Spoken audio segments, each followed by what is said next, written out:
छत्तीसगढ़ में लगातार आपराधिक घटनाएं बढ़ती जा रही हैं। ये आपराधिक घटनाओं का ग्राफ दिन प्रतिदिन आप देखेंगे तो बढ़ते ही जा रहा है, जिससे छत्तीसगढ़ के शासन और प्रशासन पे बड़ा प्रश्न खड़ा हो रहा है। कड़ा सवाल है कि आखिर कैसे लगातार आपराधिक घटनाएं बढ़ती जा रही हैं। बीती रात राजधानी रायपुर में अवंती विहार एक मोहल्ला है, वहाँ पे एक बुजुर्ग दंपति के साथ अप्रिय घटना घटी, जिसमें जो पुरुष हैं वो अब इस दुनिया में नहीं रहे। उनकी पत्नी फ़िलहाल हॉस्पिटल में है, ज़िंदगी और मौत से जूझ रही है।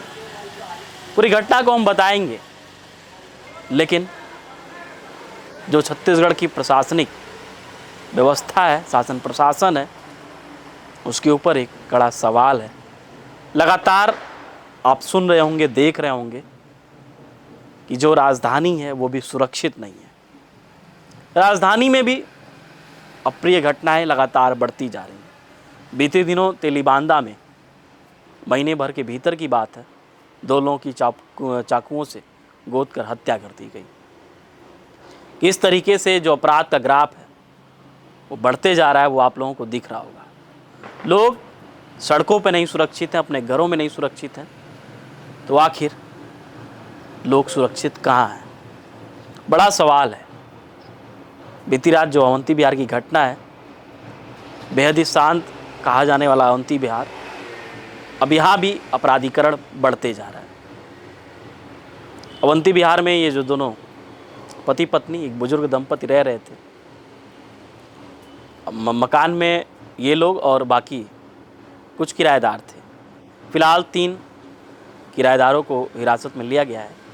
सभी बैचलर थे, कोई फैमिली यहाँ नहीं रहती थी। बुजुर्ग दंपति और बाकी किराएदार, 3 लोगों को फिलहाल पुलिस हिरासत में ली है, उनसे पूछताछ कर रही है और घटना की तहकीकात में जुटी हुई है।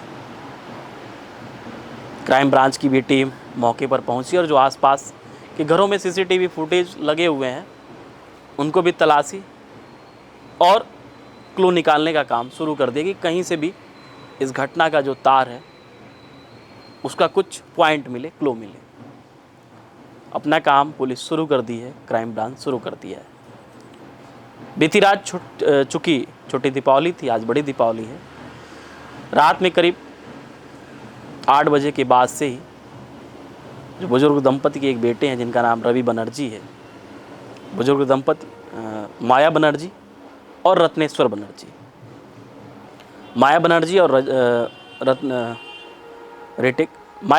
और रत्नेश्वर बनर्जी उसी मकान में रह रहे थे, बाकी कुछ कमरों में किराएदार रह रहे थे।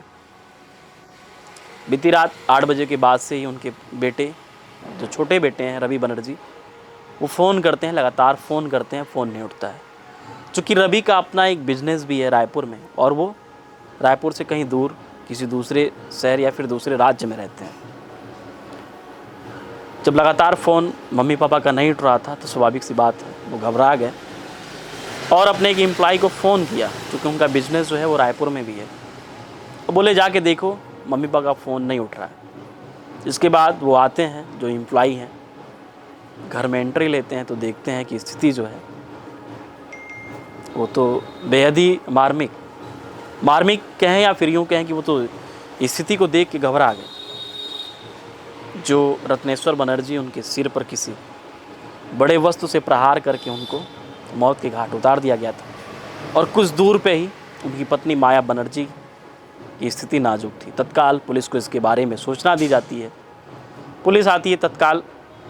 रात में करीब 10:30 बजे की बात, करीब 11 साढ़े 11 बजे के आसपास की घटना, आसपास की बात है ये। पुलिस आती है, पुलिस लेकर जाती है जहाँ पे रत्नेश्वर बनर्जी को तत्काल डॉक्टर जो है मृत घोषित कर देते हैं और उनकी पत्नी माया बनर्जी का अभी भी हॉस्पिटल में इलाज चल रहा है। फिलहाल उनके बेटे आ गए हैं, मम्मी अभी उनकी सीरियस हैं, हॉस्पिटल में है। अभी भी वो कोई बयान देने की स्थिति में नहीं है। पुलिस अभी उनके कह सकते हैं कि जल्द से जल्द ठीक होने का वेट कर रही है। वजह यह है कि अभी वो उनका कुछ बयान नहीं आ पाया है बयान देने की स्थिति में नहीं। जब उनको होश आएगा, कुछ बयान दे पाएंगे, पुलिस को कुछ और तार मिलेंगे, क्लू मिलेगा, जिससे इस घटना के बारे में और पड़ताल सघनता के साथ कर पाएगी। फिलहाल पुलिस अपना काम कर रही है, सीबीआई की टीम अपना काम कर रही है, जो भी क्राइम ब्रांच है, जो भी सीबीआई तो नहीं लेकिन क्राइम ब्रांच की टीम अपना काम जो भी कर रही है, सीसीटीवी फुटेज खंगाल रही है, आसपास के लोगों से बातचीत कर रही है और जानने का प्रयास कर रही है कि बीते कुछ महीनों पे क्या कुछ घर के आसपास या घर में एक्टिविटी रही, किसको रूम किराए पे दिया गया, कौन आया, कौन ड्राइवर, और जो भी तमाम चीज़ें हैं उसके बारे में सब कुछ पुख्ता जानकारी लेकर सुराग जुटाने के प्रयास में लगी हुई है। हो ना हो जो ये घटना है वो पूरे राजधानी की जो प्रशासनिक व्यवस्था है उसके ऊपर सवाल खड़ा करती है। किस तरीके से आखिर लगातार राजधानी में अपराध हो रहे हैं, उसके बाद भी अपराधियों के मन में कोई खौफ नहीं है प्रशासन का। और लगातार आप देख रहे होंगे कि चाकूबाजी बीते महीने भर के भीतर तेलीबांदा में 2 लोगों के साथ चाकूबाजी की गई और उनको मौत के घाट उतार दिया गया। पूरे छत्तीसगढ़ में ये आपराधिक घटनाएं जो हैं बढ़ती जा रही हैं। शासन प्रशासन के ऊपर एक कड़ा सवाल है और राजधानी भी अब सुरक्षित नहीं है। राजधानी में भी लगातार ऐसी अप्रिय घटनाएं घट रही हैं।